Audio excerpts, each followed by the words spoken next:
Shalom bien-aimé, ravi de te retrouver pour ce nouveau message spirituel qu'est la parole de Dieu.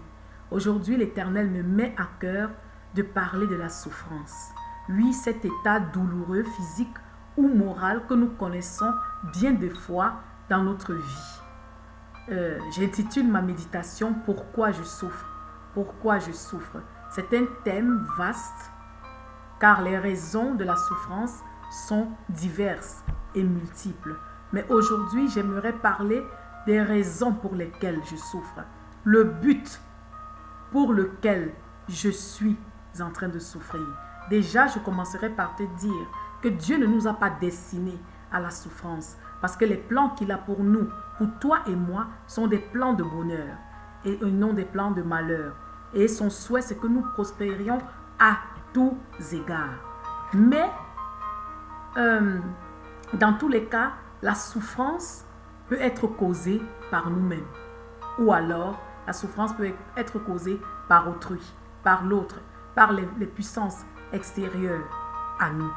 Pourquoi donc souffrons-nous? Tu te poseras donc la question, pourquoi souffrons-nous? Je voudrais commencer par te dire que la souffrance peut avoir pour but le châtiment, la punition. Et dans ce cas, elle est causée par notre désobéissance, par nos mauvais choix, nos mauvaises décisions. Prenons l'exemple déjà de Ève dans le jardin d'Éden. Le commandement était clair, de ne pas manger du fruit de l'arbre défendu. Mais elle prit un jour la mauvaise décision de manger de ce fruit. Elle désobéit à Dieu. Et la conséquence fut sa souffrance. La mort, l'enfantement en douleur, les peines, etc. Donc nous voyons ici que la souffrance était un châtiment, était une punition. Elle savait ce qu'elle devait faire et elle désobéit et la conséquence s'ensuivit, les peines. Nous connaissons l'histoire de Samson dans la Bible qui avait reçu un secret. Mais lui-même, il prit la décision de se mettre avec les femmes étrangères, d'épouser une prostituée et à la fin lui-même de trahir son propre secret. Il vendit son secret. Et la conséquence fut catastrophique. Il se fit crever les yeux. Il se vit jeté en prison. Mais bien aimé, imaginons la souffrance de Samson. Imaginons son tourment, ses peines. Mais ça, c'était la punition. C'était le châtiment. Les conséquences de son mauvais choix et les conséquences de sa désobéissance. Mon bien-aimé, ma sœur, peut-être tel est ton cas. Je t'invite aujourd'hui à faire cet examen de conscience, à faire une évaluation de ta vie, afin de reconnaître que les peines et la détresse que tu traverses en ce moment sont peut-être dues à ton mauvais comportement, à ta mauvaise décision, à tes méchantes paroles, à ta négligence, à ton mépris, à ton orgueil. Oui, peut-être tu es tracassé à ce moment par ce divorce. Peut-être tu es dans la douleur, la souffrance du divorce à présent parce que tu l'as causé toi-même. Tu as été peut-être un homme négligent. Tu as été peut-être un homme irresponsable.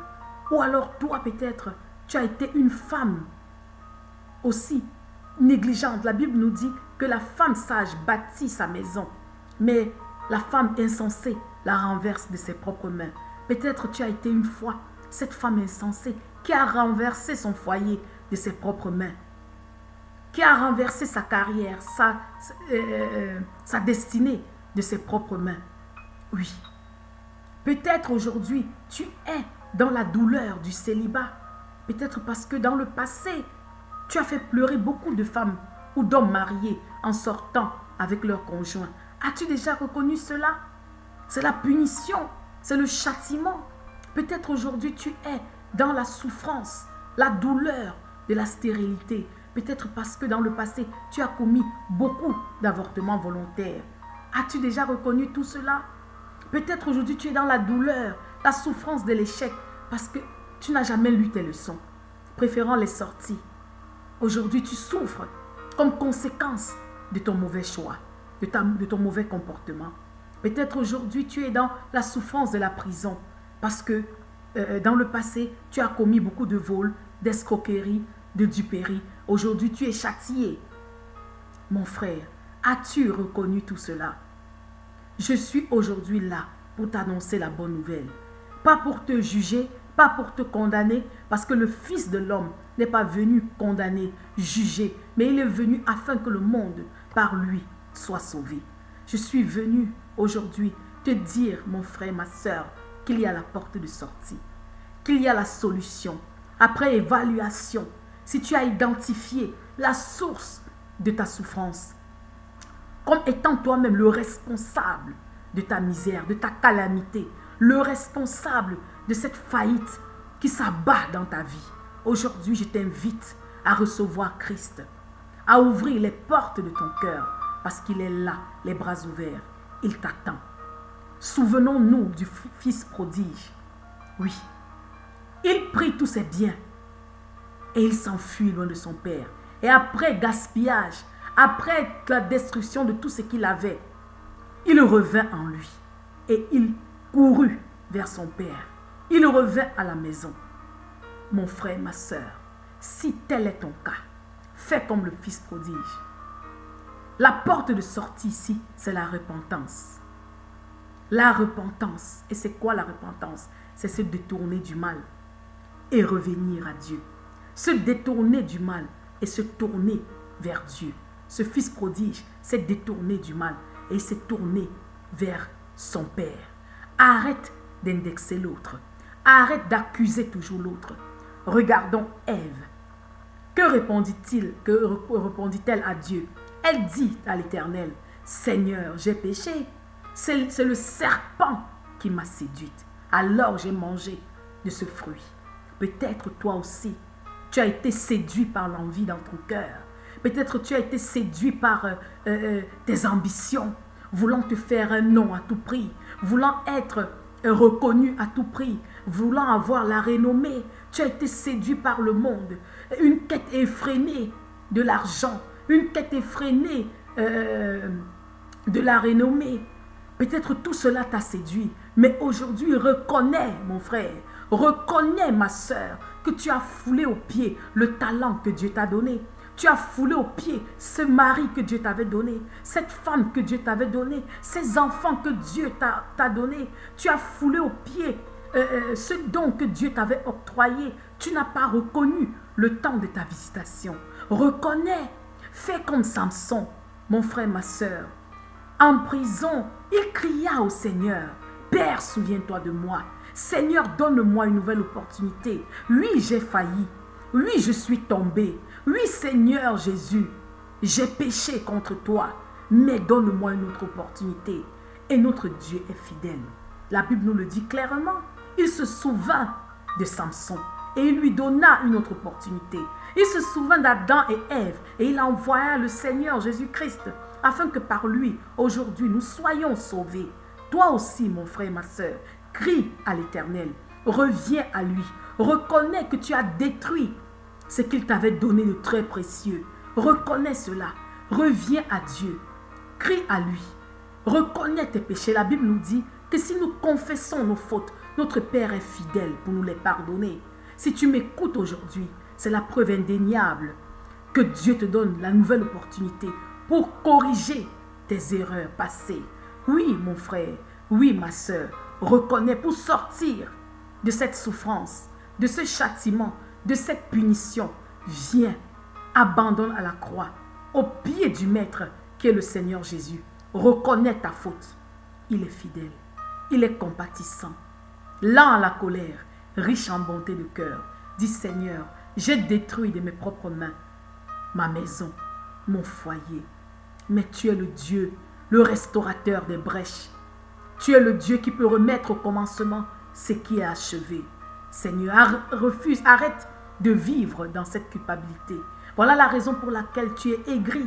Tu es toujours amer. Tu es même en train de penser au suicide parce que tu es désemparé. Non, il y a la solution. Jésus-Christ est la solution à tous les problèmes fondamentaux de cette vie. Reviens à lui. Reconnais. La repentance est la clé. Détourne-toi de ce mal et retourne-toi à Dieu. Laisse-le te laver. Abandonne cette mauvaise voie et suis Christ. Deuxièmement, la souffrance peut avoir pour but la destruction. Oui, la Bible nous dit que le diable n'a que 3 missions. Voler, tuer et détruire. Ici, c'est quand la souffrance est causée, par exemple par autrui, ou alors par des puissances surnaturelles, par les puissances sataniques, les puissances occultes.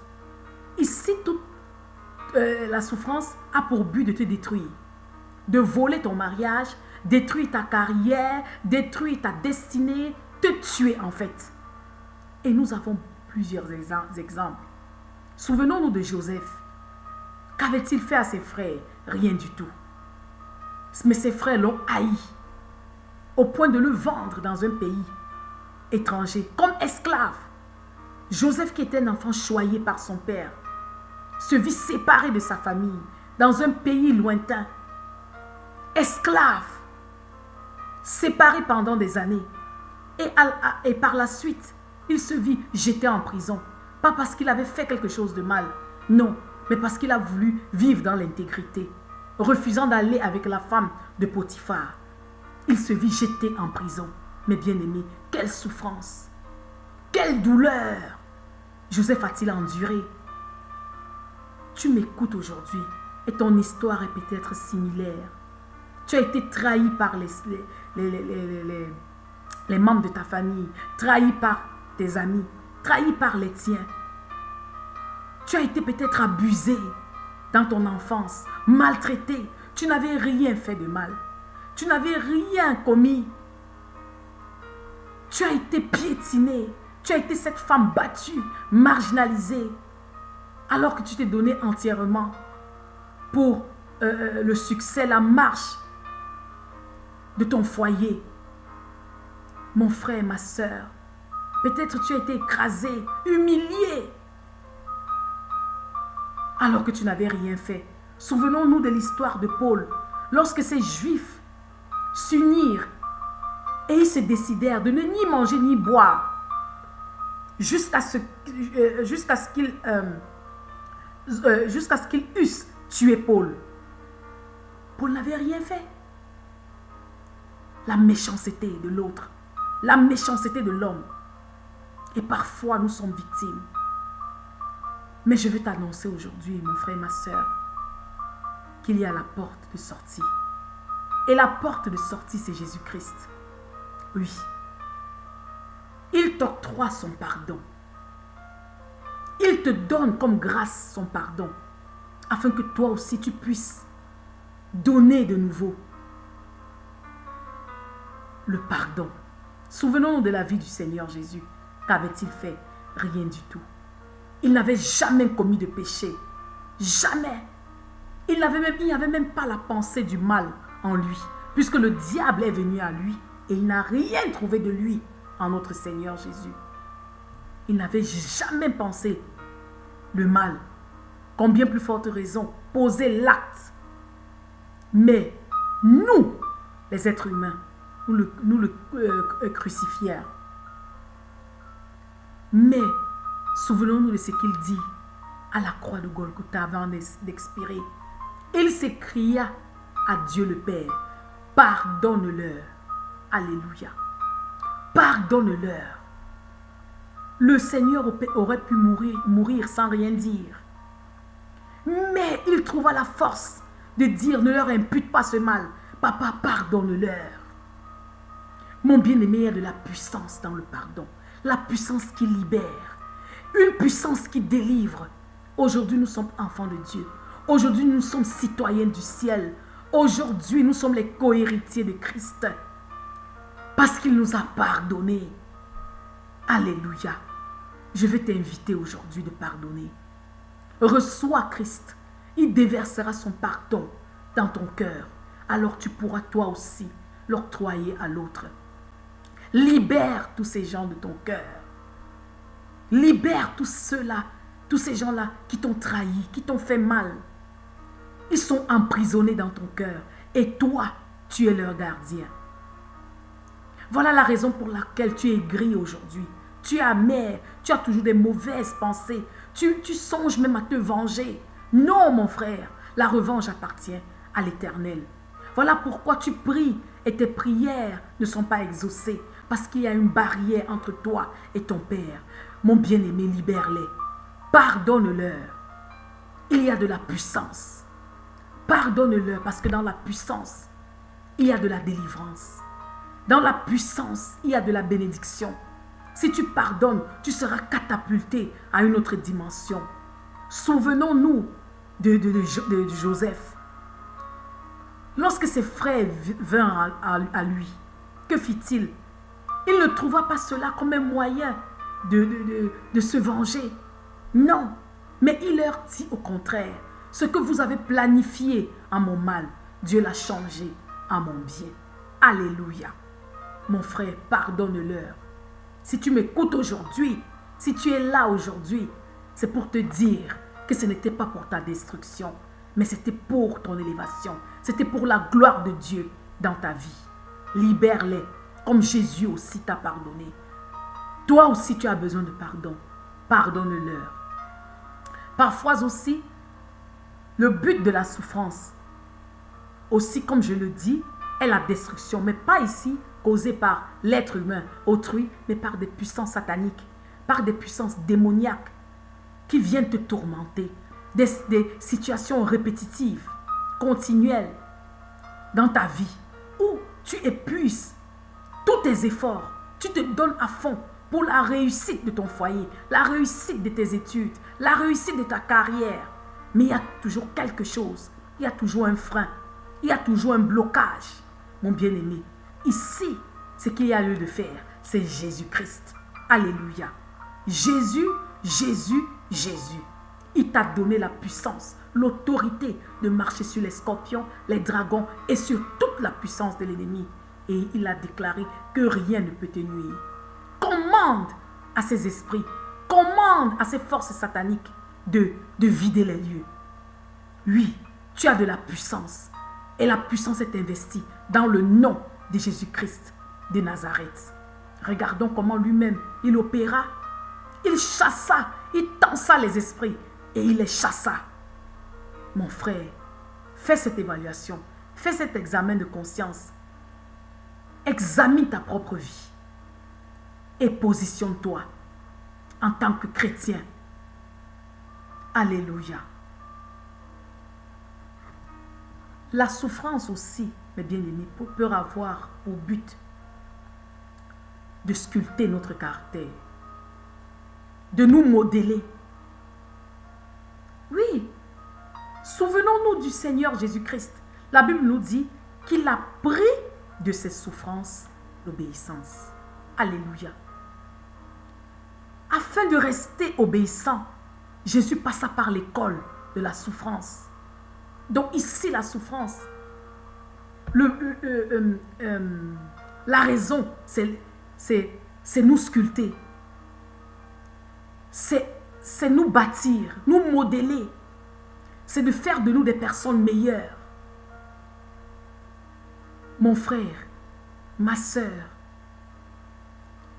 notre foi sera toujours testée. Si déjà nos enfants à l'école reçoivent toujours des épreuves, leur connaissance est testée par des examens, des interrogations, nous aussi, notre foi est testée.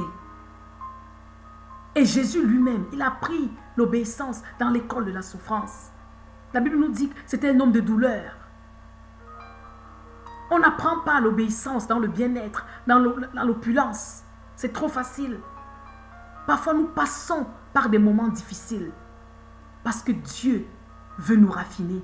L'or lui-même est passé 7 fois dans le feu pour pouvoir avoir tout son éclat, sa beauté. Mais ici encore, mes frères, il faut cet examen de conscience, cette évaluation. Souvenons-nous de Job.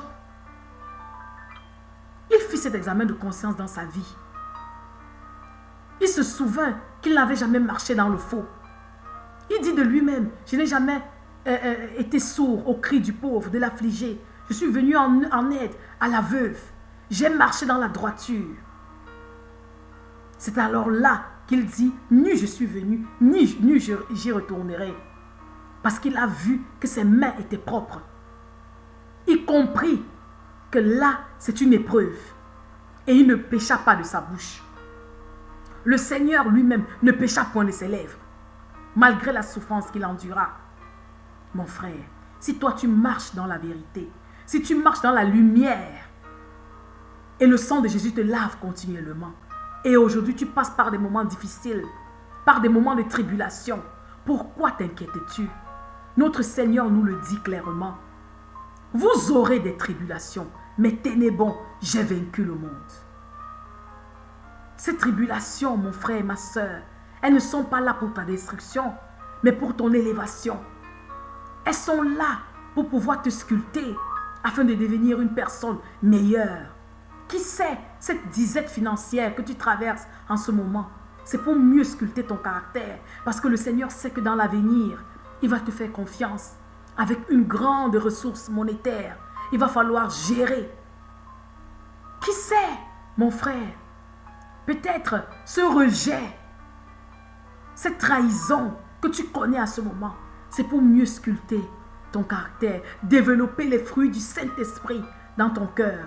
Beaucoup d'amour, de patience, de longanimité, parce que tu es appelé demain à gérer une multitude de personnes. C'est une épreuve. Ma sœur, dans ton foyer, ces moments de tempête, de vent et marée, tiens bon, parce que si tu es bâti sur Christ, le vent viendra, les secousses viendront, mais tu ne pourras pas t'écrouler. Non, tu résisteras. Souvenons-nous de cet aveugle né. Les disciples demandèrent au Seigneur, pourquoi est-il aveugle? Est-ce à cause de lui-même? Est-ce à cause de ses parents? Jésus répondit non. Ce n'est ni à cause de lui, ni à cause de ses parents. Mais c'est afin que la gloire de Dieu soit manifestée dans sa vie. Mon frère et ma soeur, si tu marches dans la lumière de ta destinée, si tu marches dans la lumière de la parole de Dieu, sache que c'est une épreuve qui concourt à ton bien, qui concourt à ton élévation. Dieu, le Seigneur t'arrête. Il te freine, peut-être parce que devant il y a la calamité, pour laisser passer le temps de la calamité. Il t'arrête, peut-être parce que devant il y a un accident. Il t'arrête parce qu'il te prépare pour les défis à venir, pour les bénédictions futures. Le but de ta souffrance ici, c'est juste une épreuve. C'est juste pour sculpter ton caractère. Jésus-Christ est la solution. Et j'aimerais terminer en disant aussi que nous souffrons, le but de notre souffrance aussi, souvent c'est la méchanceté. En bref, nous souffrons parce que nous sommes aigris, nous sommes des personnes méchantes. Et le but, ce n'est pas la méchanceté, mais c'est de détruire l'autre. C'est de détruire le prochain. Je veux dire, nous sommes tellement si méchants. Méchants du bonheur de l'autre. Aigris, mécontents de la réussite de l'autre. Que nous voulons détruire leur vie. Mon frère, toi qui m'écoutes, pourquoi parfois passes-tu des nuits blanches, ma soeur? Pourquoi parfois perds-tu l'appétit? Est-ce parce que ta copine s'est mariée? Est-ce que c'est parce que ta soeur a été élevée au piédestal? Est-ce que c'est parce que ton collègue a été promu? La jalousie dans notre cœur, la méchanceté, l'égoïsme, la haine dans notre cœur nous pousse à souffrir. Tu n'arrives plus à bien manger. Tu développes même l'hypertension artérielle. Tu perds l'appétit. Tu perds la joie de vivre. Tu souffres parce que l'autre est en train de réussir. La solution ici, mon bien-aimé, c'est Jésus. Donne ton cœur à Jésus.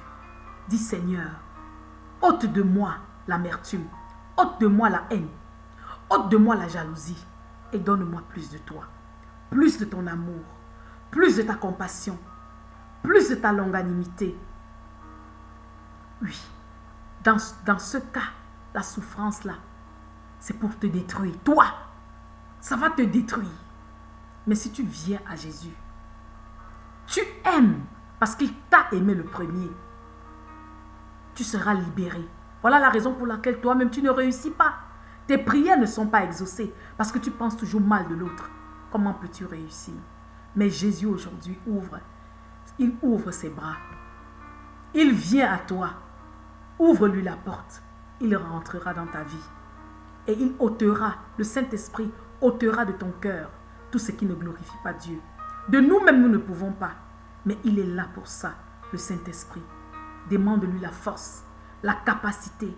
Dis-lui, Seigneur, rends-moi capable d'aimer l'autre, d'aimer mon prochain. Rends-moi capable de me réjouir à la réussite, de partager le bonheur de mon frère ou de ma sœur. Notre Dieu est fidèle. Si nous nous réjouissons du bonheur de l'autre, alors beaucoup se réjouiront de notre bonheur. Notre Dieu est fidèle. Ce que nous sémons, c'est ce que nous récolterons. Et le Seigneur nous appelle à récolter la joie, la paix, l'amour, la satisfaction. Sois béni par ce message dans le nom de Jésus. Amen.